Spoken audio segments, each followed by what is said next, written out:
俺もどっちかというと興味ないんですけども、まあ日本ってもともとなんて言うんだろうな、そういう文化があまりなくて、別に学校で政治のことを習うわけでもないし、自分で知ろうとしない限りは知れないことじゃないですか。で、その若者に対してもともとその政治家の人たちもそこまで発信っていうものをあまりしてなくて、期待してないんですよ。あんまりその投票権みたいなのあんまり若い人に期待してなくて、結構年寄りの方が人口が多いんで、やっぱそっちの方を囲っちゃった方がやっぱ話が早いんで、まあ、なかなか難しいかなとは思いますし、例えばこうやって社会人になっちゃってから知ろうと思っても知る機会はもう自分から得ない限りは本当ないので、ニュースで見るぐらいじゃないですか。でそこから何かを学ぼうっていう姿勢を今なかなか得れないと思います。そして多分投票したことによって何かが変わるとも期待してもいないと思います。若い人はあまり。なぜですかね。まあ選挙に行く人口も増えてるみたいなのを俺見たことがあるんですけど、やっぱりいや投票しても変わらないとか思ってる人が多いんじゃないのかなって。やっぱそのマニフェストとか掲げてる人をいくら応援しても、仮にその人が当選したとしてもそれをちゃんと実行してくれるかどうかの確証もないし、そういうのに投票するぐらいならネットとかでこう活動してる人が今はもう活発的にお金とか使ったり人使っていろいろ動かしてくれてるのがあるから、そっちの方に参加しちゃった方が早いって思ってる人が多いんじゃないですかね。日本を変えるっていうよりかはもう何か大きい物事を動かす力は政治家よりもそういう人たちの方が力が大きいから。なんですかね、国の上からの指示がこうまとまってないからじゃないですか。やれこうしろっていうこととああしろっていうことが真逆だったりとか、例えばタバコをやめなさいって言うじゃないですか。でもなんか結局どこでもタバコは買えるし自販機もどんどん増えるしみたいなっていうこともあるし、でまあ値段を上げてもどんどん売れる新しいものは出すし、なんかこうあやふやじゃないですか。やめさせたいのか買わせたいのかちょっとよくわからないしっていうことが、まあ、簡単に言うとそういうことが多いからですね。どうですかね、なんか不信感っていうか、結局どうしたらいいのって思ってる若い人が多いと思うんですよ。結局自分たちは日本に対してどうしたらいいのみたいなっていうのが分かんないままみんな多分こうやって動いてるから、結局別にじゃあ上から指示されなくてもいいよねみたいな人が多くなってるのかなと思います。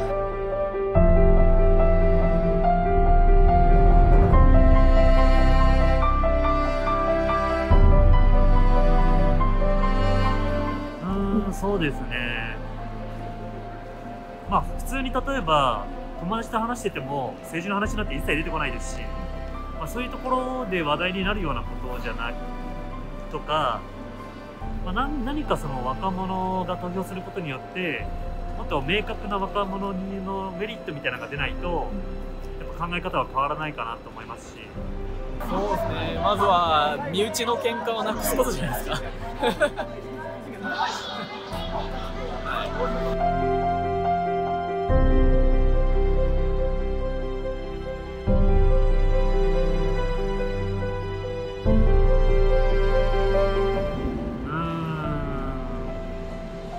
まあありっちゃありかもしれないですけど、でもまあ文化的に言ったらちょっとどうなんでしょうね。そういったメディアとの切り離しみたいなところがあるんで、そこをちょっと一体感持ってやるってなるとどうなんでしょうね。ちょっとすいません、それは何とも言えないですね。もう政治家たちの中でいろいろ分かんないけどルールとかその環境がもう出来上がっちゃってるから、その若者たちの中の有名人が一人入ってたところで変わるかどうかっていうのは分からないじゃないですか。まあ若者たちの投票はそこに集まるかもしれないけど、当選したその人が政治家になったところでその人の一人の力でどうこうできるかって言われると難しいから、それは、今の有名人が政治家になったところでって俺は思いますね。変わらない。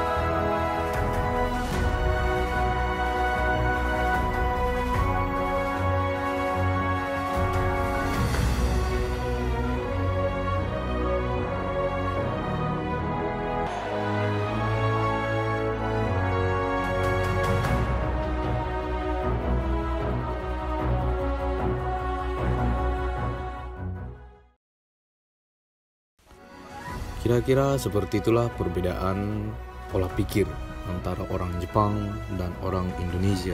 Politisi Indonesia masih banyak yang masih mengecewakan, tapi antusiasme masyarakat masih tinggi terhadap politik. Terkhusus di tahun ini adalah tahun untuk memilih presiden dan wakil presiden yang baru. Mungkin masih banyak di antara teman-teman yang masih bingung mau milih siapa. Berikut saya rangkum 3 poin penting yang perlu diperhatikan saat memilih calon presiden juga wakil presiden.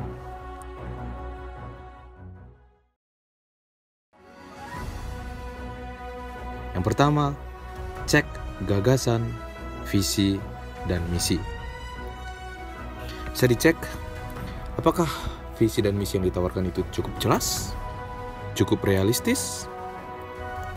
Apakah akan bakal ngefek ke kehidupanmu, kehidupan kita, kehidupan masyarakat pada umumnya? Apakah visi dan misi itu akan memihak kepada seluruh masyarakat atau hanya segelintir orang sajakah?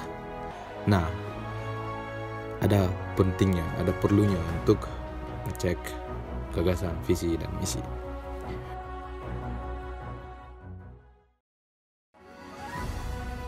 Yang kedua adalah karakter kepemimpinan paslon tersebut. Tidak selamanya orang yang lembut-lembut itu baik, dan juga tidak selamanya orang yang kasar itu berkonotasi buruk. Cek saja bagaimana beliau ketika memimpin dan berinteraksi terhadap orang-orang sekitarnya. Jika Anda menganggap orang tersebut cukup paten dalam hal karakter kepemimpinan, silakan pilih. Karena menurut saya karakter kepemimpinan ini sangat mempengaruhi kabinet yang dibentuk nantinya dan juga kabinet yang akan dipimpin pada saat menjabat. Kemudian yang terakhir, yang ketiga, yaitu cek track recordnya. Cek sejarah orang tersebut. Apa saja yang dia kerjakan di masa lampau. Apa-apa saja kontribusi beliau yang telah beliau berikan, beliau sumbangsihkan kepada nusa dan bangsa. Dan juga cek juga track record, baik itu yang baik maupun yang itu yang buruk. Jadi silahkan bandingkan.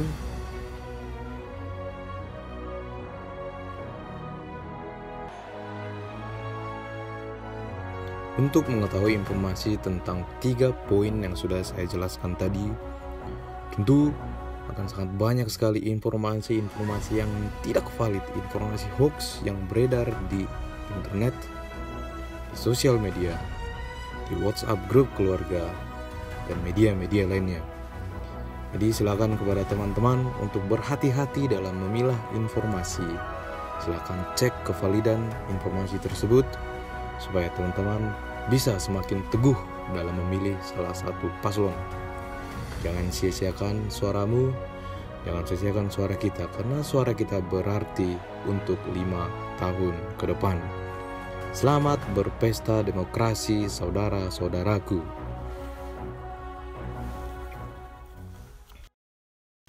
Sekian video kali ini.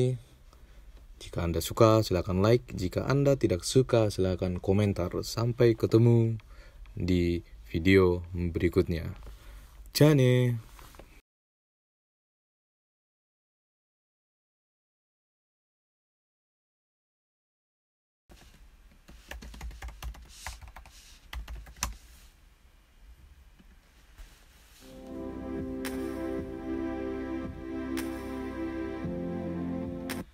2018 terdapat kurang lebih 8 juta hektar lubang tambang belum direklamasi yang terdiri dari perusahaan besar, tambang rakyat, dan 500.000 hektar terindikasi areal tambang tanpa izin. Pertanyaannya, bagaimana langkah konkret Bapak-Bapak untuk mengatasi masalah lingkungan dan sosial ekonomi yang ditimbulkan oleh lubang-lubang bekas tambang tersebut? Silakan. Siapapun nanti kita harus lebih galak lagi untuk mengejar pelanggar-pelanggar pencemaran lingkungan hidup dan tidak mentaati ketentuan-ketentuan yang dia harus melaksanakan. Terima kasih. Baik, silakan. Langsung saja, Pak. Jadi selain penghutanan kembali, kita juga melihat di beberapa tambang juga telah melakukan reklamasi kembali. Ada yang menjadi misalnya pantai wisata ada juga yang lubang galian yang telah dikerjakan tambang juga menjadi sebuah kolam ikan besar. Saya kira banyak hal. Memang ada 1, 2, 3 yang memang belum dikerjakan. Tetapi sekali lagi dengan pengawasan pemerintah daerah, dengan pengawasan Kementerian Lingkungan Hidup, saya meyakini ini bisa di satu persatu bisa diselesaikan. Sekali lagi, bukan pekerjaan mudah, tetapi yang saya lihat di lapangan itu bisa dikerjakan oleh kementerian, oleh provinsi maupun oleh kabupaten dan kota. Baik, silakan langsung Pak. Tenang. Langsung saja Pak. Saya kira cukup ya masalah ini. Ya, untuk apa bertele-tele lagi? Oke. Ya.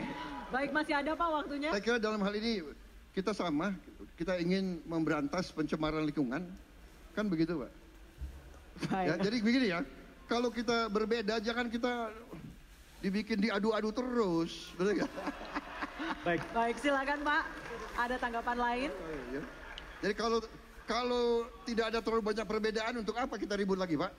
Betul, Pak? Silakan Pak, ada tanggapan lain? Ada tanggapan? Iyalah, saya setuju saja. Oke, baik. Boleh tepuk tangan dulu? Tepuk tangan dulu. Kalau tambang di Tangerang. Saat ini diperkirakan terdapat 3.500 lubang bekas tambang. Menurut aturan, lubang-lubang ini seharusnya diuruk kembali atau direklamasi. Perusahaan bahkan telah diminta menyetor sejumlah uang jaminan untuk biaya reklamasi. Namun, ini bukan semata tentang perusahaan yang melanggar aturan atau korupsi uang jaminan, melainkan aturan pasca penambangan sendiri yang juga bermasalah.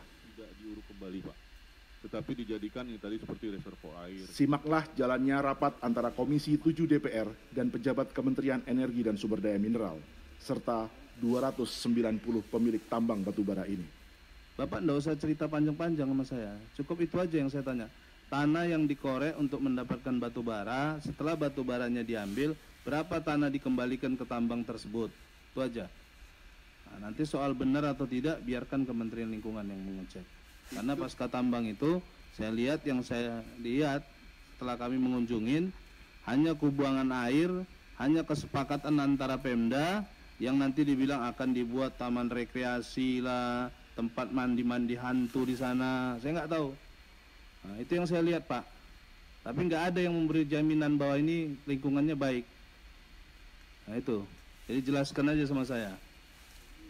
Memang tergantung dari... Ya Bapak cukup nilainya aja, saya perlu angkanya saja. Kalau tambang itu 60 meter ke dalam, berapa harus dikembalikan tanahnya ke sana? Kan tergantung stripping rasio Pak, misalnya 1,5 berarti yang diambil tanahnya 5, mengambil batu bara 1. Itu hitungannya seperti itu. Nah terus tanah yang harus kembali? Ini gimana Pak? Tanah yang harus dikembalikan lagi? Ya sama yang seperti yang diangkat. Mungkin ada penyusutan. Mungkin penambahan penyusutan itu sesuai rumus itu 20%. Berarti kalau tanah yang dikorek 5, diambil nilainya 1, tanahnya berarti harus kembali 5 kembali? Betul. Mengembalikan nilai tambang yang diambil harus diganti dengan tanah? Iya. Jadi Pak, mohon maaf Pak ya Pak. Di tambang di luar negeri pun kalau void itu tidak diuruk kembali Pak, tetapi dijadikan yang tadi seperti itu. 国の上からの指示がこうまとまってないからじゃないですか。やれこうしろっていうこととああしろっていうことが真逆だったりとか、